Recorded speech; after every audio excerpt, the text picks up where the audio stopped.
நமஸ்காரம். உங்கள் அன்பிற்கும் அபிமானத்துக்கும் உரிய வித்யாபுத்திரர் ராஜா குளத்தூர்ந்து பேசுகிறேன். ஸ்ரீமாத்திரை நமக. இதனுடைய 624வது வீடியோ. இந்த வீடியோவில் பெண்ணின் மேன்மையை பற்றி பேசலான்னு ஒரு பிளான் பண்ணேன். இன்னைக்கு காலையில் வேல்யூஸ் ஆஃப் இண்டு கல்ச்சர் குரூப்பில் நான் இருக்கேன். அதில் ஒரு இது மெசேஜ் ஃபார்வர்டு இருந்தது. ரொம்ப அழகாக வேத காலத்திலேயே பெண்களை எப்படி போற்றியிருக்கா, எப்பேற்பட்ட மகளிரெல்லாம் வாழ்ந்திருக்கான்ற மாதிரி சொல்லப்பட்டிருக்கு. நான் முன்னாடியே சொல்லியிருக்கேன். ரிக்வேத காலத்திலேயே ஒரு கதையில் ஒரு இருக்கு.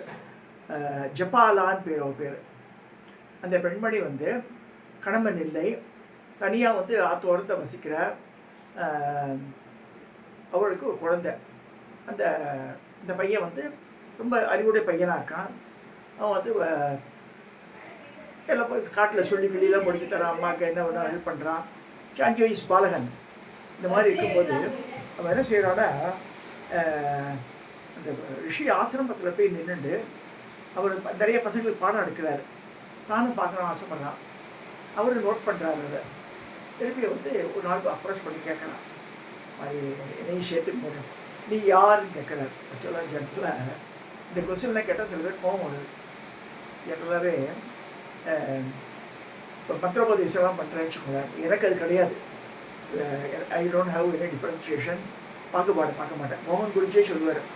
அது மாதிரி யாராவது வந்தால் கூட ராஜான்னு ஒருத்தர் இருக்கார் குளத்தூரில், நீ அவர் அப்ரோச் பண்ண அவர் செஞ்சு பாருங்க. ஏன்னா அவளுக்கு ஒரு பிரின்சிபல் இருக்குது, அது தப்புன்னு சொல்ல முடியாது. அதனால் என்னுடைய கோட்பாடு எல்லாரும் இருக்கணும். ஏன்னா என்னோடய பரம்பரை அப்படி குரு பரம்பரையில் காமோடி சாஸ்திரிகள்ன்ற பாலானந்தநாதர் என்னுடைய பரம குருவானவர். ஜாதி பேதம் எதுவுமே பார்க்கலவர். அவர் உலகம் முழுக்க சிஷ்யா இருந்தார் அவருக்கு. ஸோ ஆனால் அவருடைய குருவான சித்தானந்தநாதர் பார்க்கும்போது அவர் ஓரளவுக்கு ரெஸ்ட்ரிக்ஷனாக இருந்தார். ஆண் பெண் சேர்த்துட்டார், பெண்களை அதிகாரம் கொடுத்தார் அவர். ஸோ இந்த மாதிரிலாம் போகுது. கம்மிங் டு திஸ் சப்ஜெக்ட், ஜப்பாலா. இந்த ஜப்பாலாவுடைய அந்த பையன் பேர் சத்தியகாமன் பேர். அந்த பையன் பேர் இது ரிக்வேத காலத்து கதை. 1000 வருஷத்துக்கு முன்னாடி நடந்தது. அந்த பையன் பேசுறதுக்கு சொல்கிறான் பாடத்தில். அவன் சொல்கிறான், நீ யாருன்னு கேட்கும்போது நீ என்ன கோத்தத்தை சேர்ந்தவரை தெரியல கேட்குறாரு அவர்.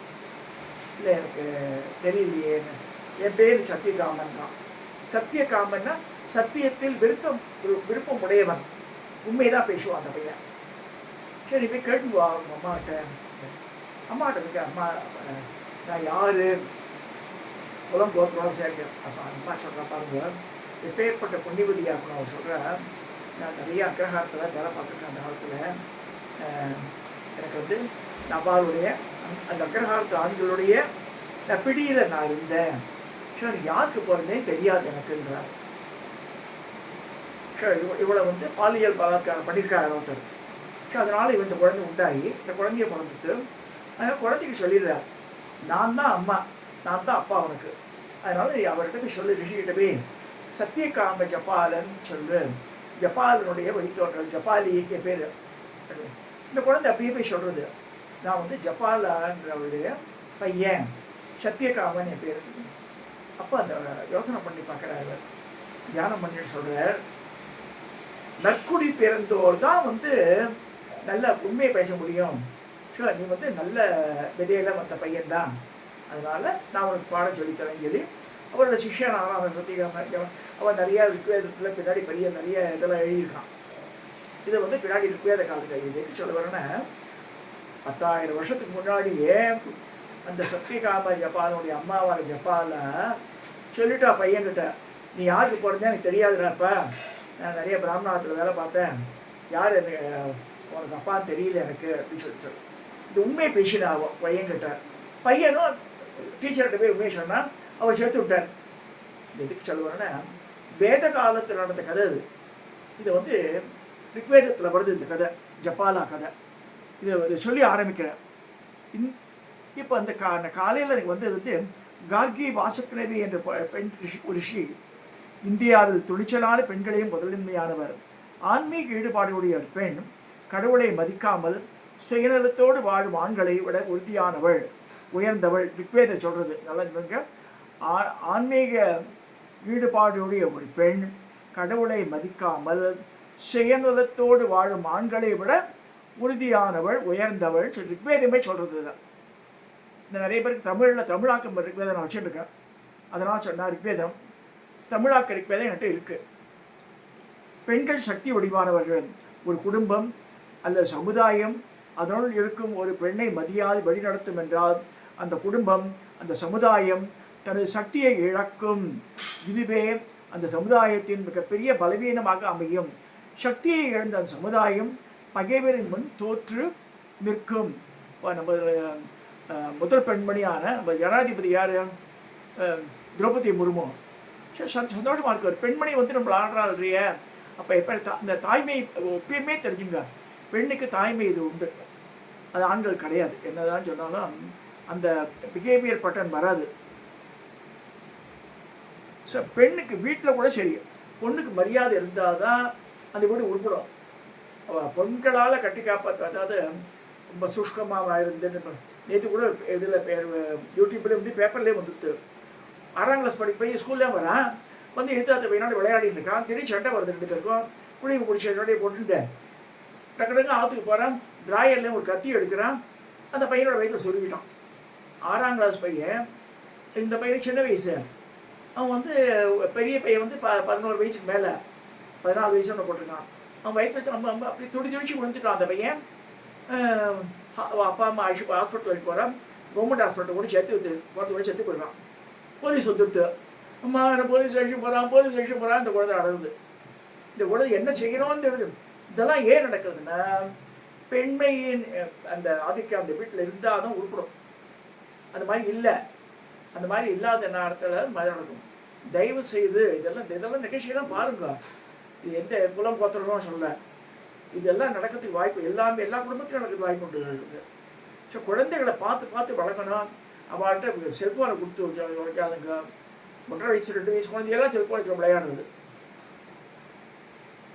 இப்போ பாருங்கள், வேத காலங்களில் புகழ்பெற்ற பெண் ரிஷிகர்கள் என்று அழைக்கப்பட்டனர். ரிஷிகாக்கள், பெண் ரிஷிகளுக்கு என்ன சொல்லுவாங்கன்னா ரிஷிகாக்கள் என்று அழைக்கப்பட்டனர். வேத காலத்தில் நிறைய ரிஷிகாக்கள் சிறந்து விளங்கினர். அவர்களில் ஒரு 13 பேர் சொல்லியிருக்கார். இன்னும் ஜாஸ்தியாக போகிறது இந்த லிஸ்ட்டு. 26 பேர் போட்டிருக்கா. ரோமசா, லோபாமுத்ரா, அபலா, கத்ரு, விஸ்வபரா, கோஷா, ஜூஹு, மகம்பீரணி, பௌலோமி, ஜரித்தா, ஸ்ரத்தகாமினி, ஊர்வசி, ஷர்ங்கா, யமி, இந்திராணி, சாவித்ரி, தேவஜாமி, நோதா, அஸ்ரிதபஷா, ஷிகதனி பவரி, கௌபயனா, கார்கி, மைத்ரேயி, அனுசுயா, பிரித்திதேயி, ஷஸ்வதி, மேலும் பல சொல்கிறார். இதில் இந்த கார்கி ரிஷிகாவின் மாண்பை இன்றைய காலத்தில் எல்லோரும் உணர வேண்டுன்றார். வேதங்களைச் சேர்ந்த இயற்கை தத்துவ ஞானியாக கார்கி போற்றப்படுகிறார். கார்கியின் தந்தை வாசக்னு ஒரு முனிவர். கார்கா வம்சத்தில் பிறந்ததால் கார்கி வாசக்னியும் இந்த கர்க கோத்திரன்றாள். அதுதான். அவர் திருமணம் செய்து கொள்ளவில்லை. பிரகதாரண்ய உபனிஷத்தில் அவர் பற்றி குறிப்பிடப்பட்டுள்ளது. தனக்கென ஆசிரமத்தை உருவாக்கி கொண்டு அதில் பால் பேதமின்றி ஞானத்தை அனைவருக்கும் கற்பித்தாள். குறிப்பாக பெண்களுக்கு கல்வியும் ஞானமும் மிகவும் அவசியம் என்பதை வாழும் உதாரணமாக திகழ்ந்து அதையே போதித்து வந்தாள் அவள் வாழ்ந்த காலம் கிமு 7ஆம் நூற்றாண்டில். பெண்கள் தத்துவவாதியாக திகழ்வது அபூர்வத்தில் அபூர்வம். அப்படியே மாறினாலும் கூட பண்டைய காலத்தில் தத்துவத்தில் ஆதிக்கம் செலுத்திய ஆண் சிந்தனையாளர்களுக்கு சவால் விடுக்க முடியுமான்னு கேட்கிறார். இவர் ஒரு ஆத்ம ஞானி. ஒருமுறை பண்டித மித்ரன் மிஸ்ராவோடு தனது சொற்பொருளை இவரை வென்றார். தலையாய பிரம்மவாதினியாக திகழ்ந்தவர். ஆன்மீக போதனைக்கு ஆற்றிய சேவைகள் யாவும் அளப்பரியது. இவர் குண்டலினி யோகத்தில் தேர்ச்சி பெற்றவரும் ஆவார். பிறப்பின் தொடக்கம் பார்க்கி கார்கி சங்கீதை என்ற நூல் அவர் எழுதியிருக்கிறார். அவளுக்கும் யாக்ஞவல்யருக்கும் இடையே நடந்த யோகத்தை பற்றி விவாதம் யோக்கிய ஜனவல்கிய சங்கீதை என்ற பெயரின் பதிவாகி உள்ளது. தன்னுடைய சிறந்த மாணவியான சுலபை, அவருக்கு சுலபைக்கு இன்னொரு பேர் மைத்ரேயி. அவர் வந்து யாக்ஞவல்யரோட மனைவியோ. அவள் விருப்பப்படியே யாக்ஞவல்கியர் மணமுடிக்க உதவினாள். மைத்திரேயை சிறந்த தோழியாக கார்கிக்கு இருந்தாள். ஜனகரின் அரசவையில் நவரத்தனங்களில் ஒருவராக மதிக்கப்பட்டவள் கார்கி. மிதிலைய மன்னான ஜனகர் தத்துவவாதிகளுக்கு இடையே பிரம்ம யஜ்யம் என்ற தத்துவ மாநாட்டை ஒருங்கிணைத்தார். அந்த கால வழக்கப்படி முனிவர்கள் எல்லாரும் அந்த இதுக்கு வரார். அந்த மாதிரி இருக்கும்போது அப்போ என்ன சொன்னால், அதற்கு முன்னர் வரை தத்துவபூதங்களை பலரையும் வாயடைக்க செய்தவர் ஜனகரின் குருவாக கருதப்பட்ட யாக்ஞவல்கியர். அவர் சூரியன்கிட்ட எஜுர்வேதத்தை கற்றுட்டு சுக்ல எஜுர்வேதம் தனியாக ஆரம்பித்தார் யாக்ஞவல்கியர். இவரும் ஜனகரின் அவையில் இடம்பெற்றிருந்தார். பிரம்மஞானத்தில் சிறந்த ஒருவருக்கு 1000 பசுக்கள், எப்படின்னா அந்த குழம்பெல்லாம் தங்கத்தில் போட்டிருக்கு, அந்த கொம்பில் 100 காசு மூட்டை மூட்டை மூட்டை மூட்டையாக தொங்குறது. ஸோ அந்த 1000 பசுக்களுக்கும் அதை பராமரிக்க பொற்காசுகளும் பணியாளர்களும் அளிக்கப்படும் என்ற அறிவிப்பு மன்னரால் அறிவிக்கப்பட்டவுடன் சபை முழுவதும் இருந்த வேத விற்பனர்கள் அடக்கத்தோடு அமைதி காத்தார்கள். ஆனால் யாக்ஞவல்கியர் சொல்கிறார், நானே பிரம்மம் பற்றிய ஞானம் மிக்கவன், இத்தனையும் எனக்கே சொந்தம். சிஷ்யாவை கூட்டு அந்த 1000 மாட்டு ஆற்றுக்கு ஓட்டு போன்றார். இப்போ அப்செட்டு. இதை கேட்டு அனைத்து ரிஷிகளும் கோபம் வந்தது. யாக்ஞவல்கியர் பிரம்மஞானி என்று யாரும் ஒப்புக்கொள்ளவில்லை. எனவே விவாத மேடை அமைத்து யாக்ஞவல்கியர் ஒரு பக்கமும் மற்ற ரிஷிகள் ஒரு பக்கமும் இருந்து கொஸ்டின் ஆன்சர்ஸ் நடக்கிறது. அவள் கேட்கறதெல்லாம் பதிச்சுட்டு இருக்கார். இதெல்லாம் கார்கி பார்த்துட்டு இருக்கா. அங்கே அந்த 1000 கேள்விக்கும் யாக்ஞவல்கியர் பதிலளித்து தன் அறிவுத்திறமையை நிரூபித்தார். சபை மௌனம் கலைந்தது. இப்போது யாக்ஞவல்கியரின் முறை. சரி சகல்யரே, நான் ஒரு கேள்வி கேட்கிறேன், அதுக்கு பதில் சொல்லி உங்கள் அறிவுத்திறமையை நிரூபியுங்கள் என்றார். ஆனால் யாக்ஞவல்கியரின் ஒரு கேள்வி கூட சகல்யரால் பதில் சொல்ல முடியவில்லை.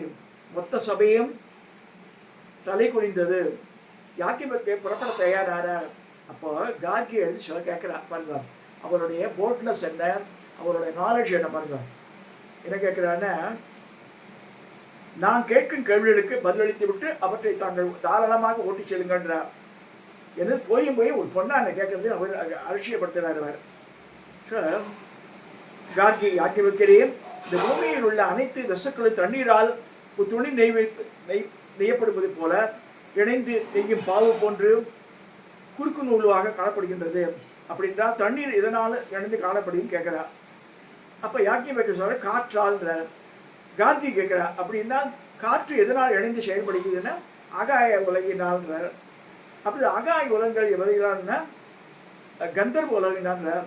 கந்தர்வ உலகங்கள் எவைகளால் இணைந்து காணப்படுகிறது என்பது சூரிய உலகினால். சூரிய சந்திர உலகங்களெல்லாம் வேறு என்ன முடியும்னா சந்திரங்களை எவைகளால் இணைத்து நட்சத்திர உலகத்தில் நட்சத்திர உலகங்கள் எவைகளால் இணைந்து காணப்படுவது தேவ உலகங்கள். உலகங்கள் எவைகளால் இணைந்து காணப்படுகிறது என்பது இந்திர உலகங்கள். இந்திர உலகங்கள் எதனால் இணைத்து காணப்படுகும் போது பிரஜாபதியின் உலகளவை. பிரஜாபதியின் உலகங்கள் எதனால் இணைத்து காணப்படுகும் போது யாக்ஞவல்கியர் சொல்கிறார் பிரம்மலோகத்தினால். அப்போ கார்கி சொல்கிறார், அப்படி என்றால் பிரம்மலோகங்கள் எதனால் கணக்கடைப்படுகிறது என்பது ஒரு நிலையில் அனைத்துக்கும் தொடக்கமான பிரம்மம் குறித்து கார்கி கேள்வி எழுப்பது போது, இதற்கு மேல் கேள்வி கேட்காதே, உன் தலையை விழுந்துவிடும் என்று கார்கியின் வாயை அடைத்து விட்டார் யாக்ஞவல்கியர். பின் அரசவையினை நோக்கி கூறினார், நான் அவரிடம் 2 கேள்விகளை கேட்கப் போகிறேன், அவற்றுக்கு அவர் விடையளித்தார் என்றால் உங்களை யாரும் பிரம்மத்தை இந்த விவாதத்தில் அவர் தோற்க முடியாது என்றார். யாக்ஞவல்கியர் கேள் கார்கி என்றார். யாக்ஞவல்கியரே, காஷியையோ விதேகத்தையோ சேர்ந்த வீரமகன் தன் வில்லை இழுத்து 4 கூட்டு எதிர்களை கொல்லும் 2 கூறிய அம்புகளை கையிலேந்தி போர் செய்ய எழுது போல் இந்த 2 கேள்வியுடன் உங்களுக்கு எதிரே இருக்கிறேன். சொல்றா யாக்ஞவல்கியரையும், வானுக்கும் மேலுக்கும் பூமிக்கும் கீழே உள்ளது, அது வானுக்கும் பூமிக்கும் இடையில் உள்ளது, அது கடந்தவையும் நிகழ்பவையும் வருபவையும் ஊடும் பாவும் போல விரவி உள்ளது, அது எது சொல்லுங்க. அப்போ யாக்ஞவல்கியர் சொல்கிறார், வானுக்கும் மேலுக்கும் பூமிக்கும் கீழுக்கும் வானுக்கும் பூமிக்கும் இடையுள்ளது, கடந்தவையும் நிகழ்பவையும் வருபவையும் ஊடும் பாவும் போல விரவி உள்ளது ஆகாசம்ன்றார். அப்புறம் அவர் சொல்கிறார், உண்மை வணங்குகின்றேன் யாக்ஞவல்கியரே, எனக்கு விடை சொல்லிவிட்டீர்கள். இது இன்னொரு அடுத்த கேள்வி. அந்த ஆகாசம் ஊடும் பரவும் போல ஊடும் பாவும் போல விரைவு எதில் கேட்குறா. ஆகாசம் வடிவற்றது, அக்ஷரம் என்று அழைக்கிறார்கள். அது தூரமானதால் துகளுமில்லை, நீளமானதுமில்லை, குறுகியதுமில்லை, செந்தியுமில்லை, நீருமல்ல, நிழலுக்குமல்ல, இருளற்றது, வெளியற்றது, பற்றற்றது, ரசமற்றது, மடமற்றது, வெளியற்றது, செவியற்றது, வாக்கற்றது, மரமற்றது, ஒளியற்றது, மூச்சு காற்று, முகமற்றது, அளவற்றது, உள்ளும் வெளியும் அற்றது. அது எதையும் உண்பதில்லை, அது எதையும் உண்பதில்லை, எதுவும் அதை உண்பதில்லை. அதை அந்த அழிவற்றதன் ஆணையால் கார்கி நிலவும் ஞாயிறும் நிலை பெறாது நிற்கின்றனெல்லாம் சொல்றார் அவர். இதெல்லாம் பார்த்த உடனே கார்கி அந்த அழிவற்றதையும் அறிந்திடாமல் இவ்வுலகில் அபி தருவோன், வேள்வி செய்வோன், 1000 ஆண்டுகள் தம்மம் புரிவோன் செயல்களுக்கு இறுதி இங்கேயே. அந்த அழிவற்றதை அறிந்திடாமல் இவ்வுலகை விட்டு செல்பவன் தலைப்பட்டவன். அந்த அழிவற்றதை அறிந்து இவ்வுலகை விட்டு செல்வோன் அவனே பிரம்மத்தை அறிந்தவன் ஆவான்றான். ஸோ இதில் ஷீ இஸ் மச் சாட்டிஸ்ஃபைடு சொல்லிட்டு அவரை வந்து அலோவ் பண்ணுறான் கேள்வி. ஸோ இதை எது காமிக்கிறதுன்னா எவ்வளோ நாலெட்ஜபிளாக இருக்கா. அந்த ஆத்திரேயி ஒரு மனைவி, மைத்திரேயர் ஒருத்தி, காக்கி மனைவியை சொல்கிறா இவருக்கு, யாக்கியவருக்கு இருக்கு. ஸோ நான் கூட ஆத்திரேயி மைத்திரேயின்னு சொன்னேன். மைத்திரேயி காக்கி தான் வந்து யாக்கியவல்கரோட 2 மனைவிகள். கொண்டித்தோப்பு இருக்கு மின்ட்டில், அந்த இடத்துல வந்து யாக்கியவல்கே 2 மனைவிகளுக்கும் பழுது உண்டு. கம்மிங் டு வேதகால பெண்கள், வேதகால பெண்களில் வந்து பல பெரிய பெரிய ஸ்திரீகளாக இருந்திருக்கா.